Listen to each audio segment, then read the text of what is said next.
¿Cuál es uno de los objetivos o los intereses estratégicos que representa el Chocó en ese momento?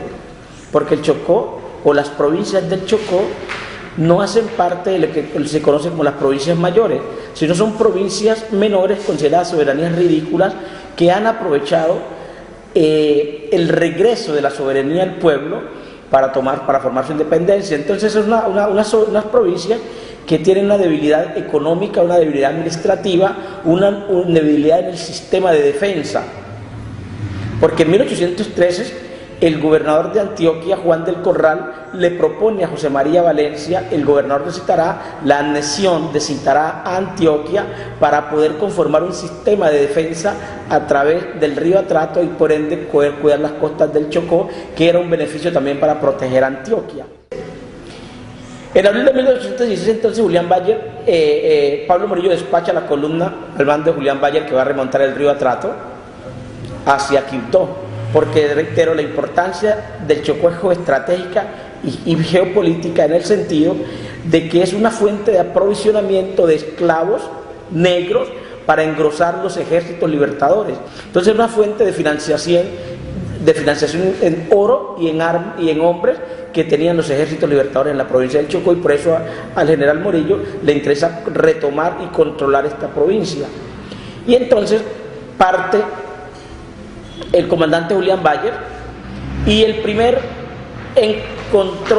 encuentro, la primera refriega militar que van a tener con los patriotas es un poco antes de Murrí, donde quedaba un fuerte, porque recordemos que en el río Atrato había una cantidad de fuertes que habían sido construidos desde el siglo XVIII por el gobierno español para impedir la penetración de los contrabandistas ingleses y franceses, pero especialmente ingleses, que desde Jamaica remontaban el río Atrato y entraban mercancías sin pagar los impuestos y sacaban el oro sin pagar el impuesto del quinto y cobo.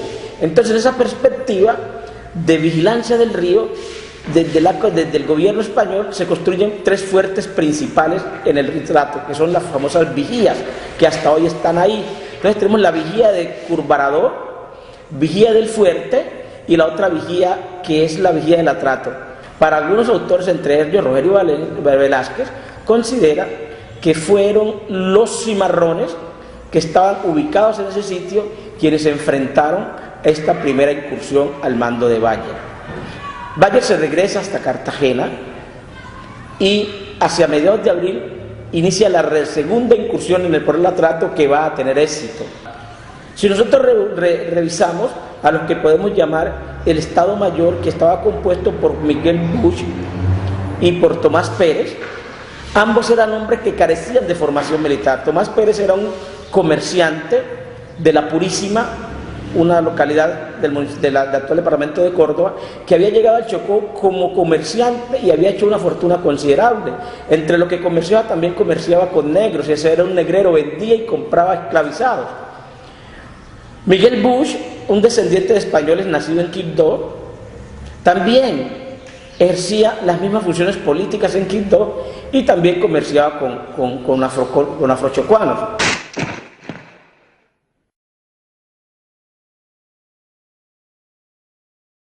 Una persona que con sus capacidades y todo su empeño pues trató de hacer lo posible y lo mejor en el Chocó. Desafortunadamente hubieron personas que lo traicionaron, dentro de eso un esclavo, y su muerte fue un poco trágica porque fue desmembrado, su cuerpo fue exhibido en este lugar entre la primera y la segunda. Fue donde se fraguaron muchas reuniones entre ellos y donde se dieron a conocer muchas estrategias de guerra, las cuales fueron muy aceptadas en las batallas del fuerte de Murrí, porque gracias a eso pues tuvieron mucho éxito.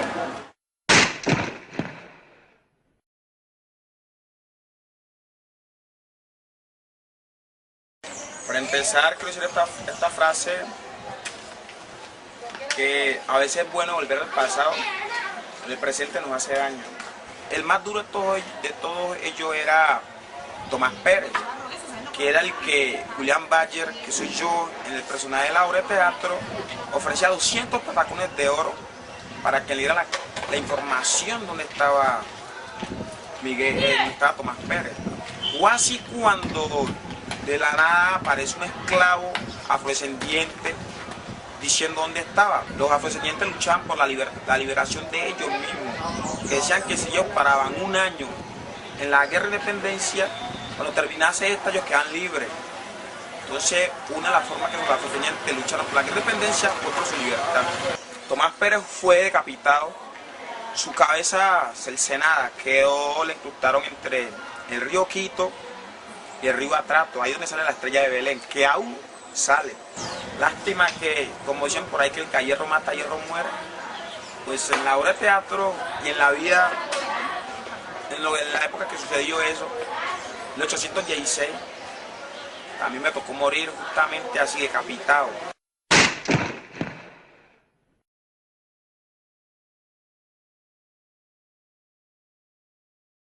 En la obra Cimarrones de Independencia, mi personaje era de Juan de Aguirre, el gobernador del Chocó en ese tiempo. Una persona como obsesionada con perseguir a Tomás Pérez, donde ahí tuvo un suceso donde surgieron alianzas con el coronel Julián Bayer para perseguir a este sujeto. Tomás Pérez sucedió lo que decimos como cavar su propia tumba, porque cuando empezamos a perseguir a Tomás Pérez fueron dejando cabos sueltos. La muerte del gobernador surgió cuando llegó el ejército de Simón Bolívar al Chocó. Y ahí pues ellos acaban de matar a Tomás Pérez ahí en el caño de la Yesquita.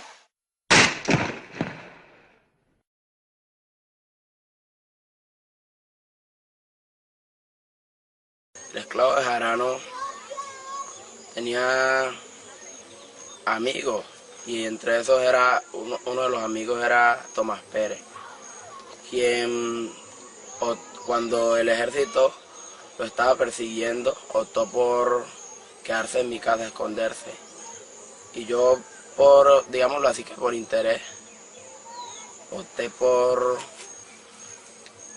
decir dónde estaba él y por eso lo mataron. Y mi mujer, que fue más fiel a Tomás Pérez, después de ver lo que yo había hecho, me echó de la casa. Y yo, desesperado y melancólico, opté por suicidarme.